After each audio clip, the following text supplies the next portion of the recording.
ধানমন্ডি ৩২-এর আইন শৃঙ্খলা পরিস্থিতি কিন্তু জোরদার করা হয়েছে এবং সকাল থেকেই এখানে আইন শৃঙ্খলা রক্ষাকারী বাহিনীর সদস্যরা সতর্ক অবস্থায় রয়েছে যাতে করে ১৫ই আগস্ট ঘিরে কোনো অপ্রীতিকর ঘটনা না ঘটে।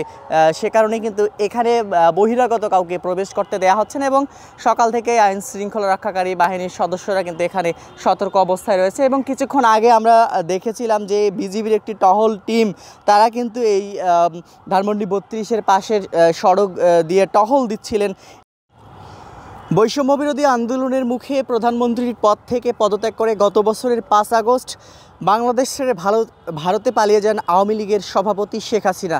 তার পালিয়ে যাওয়ার পর থেকেই আওয়ামী লীগের রাজনৈতিক কার্যক্রম নড়বড়ে হতে দেখা যায় এবং আওয়ামী লীগের রাজনৈতিক কার্যক্রম কিন্তু নিষিদ্ধ করা হয়, তেমনটি কিন্তু আমরা দেখেছি। তবে এর আগেও একাধিক কর্মসূচি দিয়েও আওয়ামী লীগকে মাঠে দেখা যায়নি। তবে শেখ মুজিবুর রহমানের মৃত্যুবার্ষিকী ১৫ই আগস্টকে কেন্দ্র করে নেতাকর্মীদের সক্রিয় করার চেষ্টা করছে বাংলাদেশ আওয়ামী লীগ, তেমনটি কিন্তু বিভিন্ন সূত্র মতে জানা গেছে। অনেক সূত্রে জানা যায় ১৫ই আগস্ট ঘিরে শোক দিবস পালনের লক্ষ্যে পরিকল্পনা সাজাচ্ছে বাংলাদেশ আওয়ামী লীগ।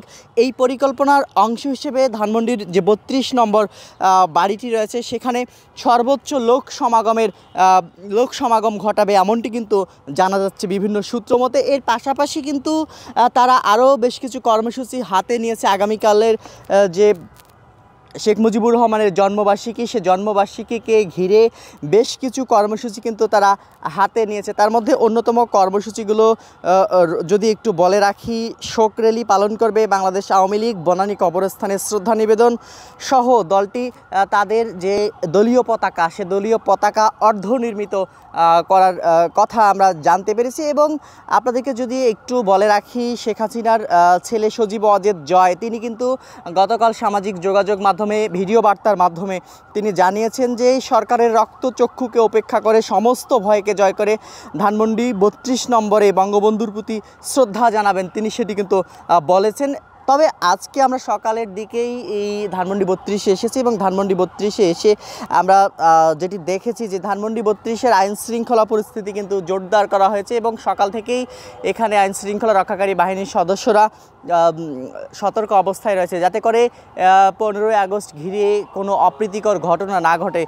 সে কারণেই কিন্তু এখানে বহিরাগত কাউকে প্রবেশ করতে দেওয়া হচ্ছে না এবং সকাল থেকে আইন শৃঙ্খলা রক্ষাকারী বাহিনীর সদস্যরা কিন্তু এখানে সতর্ক অবস্থায় রয়েছে। এবং কিছুক্ষণ আগে আমরা দেখেছিলাম যে বিজিবির একটি টহল টিম তারা কিন্তু এই ধানমন্ডি ৩২-এর পাশের সড়ক দিয়ে টহল দিচ্ছিলেন এবং সময় যত গড়াবে সন্ধ্যার দিকে এই নিরাপত্তা ব্যবস্থা আরও জোরদার করা হবে, তেমনটি কিন্তু আমরা বিভিন্ন সূত্র মতে জানতে পেরেছি। তবে এখন পর্যন্ত যে পরিস্থিতি আপনাদেরকে যদি বলি, ১৫ই আগস্ট ঘিরে আওয়ামী লীগ যে পরিকল্পনা হাতে নিয়েছে, তারা ১৫ই আগস্ট ঘিরে তারা মাঠে নামার জন্য সক্রিয় হওয়ার চেষ্টা করবে। সেই সক্রিয় হওয়ার চেষ্টাকালে যাতে করে কোনো অপ্রীতিকর ঘটনা না ঘটে সেই কারণেই কিন্তু ধানমন্ডি ৩২-এর নিরাপত্তা ব্যবস্থা বাড়ানো হয়েছে। এবং এর পাশাপাশি আপনাদেরকে যদি একটু বলে রাখি, এখানে আমরা দেখেছি যে ধানমন্ডি ৩২-এর যে প্রবেশের যে মূল ফটকটি রয়েছে সে মূল ফটকে কিন্তু পুলিশের জল কামান রয়েছে এবং এখানে অতিরিক্ত আইন শৃঙ্খলা রক্ষাকারী বাহিনীর সদস্যদেরকেও মোতায়েন করা হয়েছে এবং বহিরাগত কাউকে প্রবেশ করতে দেওয়া হচ্ছে না ৩২-এর ভিতরে। তো এই ছিল এখন পর্যন্ত ধানমন্ডি ৩২-এর পরিস্থিতি। আবারও যদি একটু বলে রাখি, শেখ মুজিবুর রহমানের মৃত্যুবার্ষিকীকে ঘিরে আওয়ামী লীগ সক্রিয় হওয়ার চেষ্টা করছে এবং আগামীকাল তারা বিভিন্ন কর্মসূচি হাতে নিয়েছে। তার মধ্যে অন্যতম একটি কর্মসূচি তারা এখানে সর্বোচ্চ সংখ্যক লোক সমাগম ঘটানোর চেষ্টা করবে ধানমন্ডি ৩২-এ এবং শেখ হাসিনার ছেলে সজীব ওয়াজেদ জয় তিনিও কিন্তু একটি ভিডিও বার্তার মাধ্যমে এখানে আওয়ামী লীগের নেতাকর্মীদেরকে একত্রিত হয়ে এই ৩২-এ আসার আহ্বান জানিয়েছেন।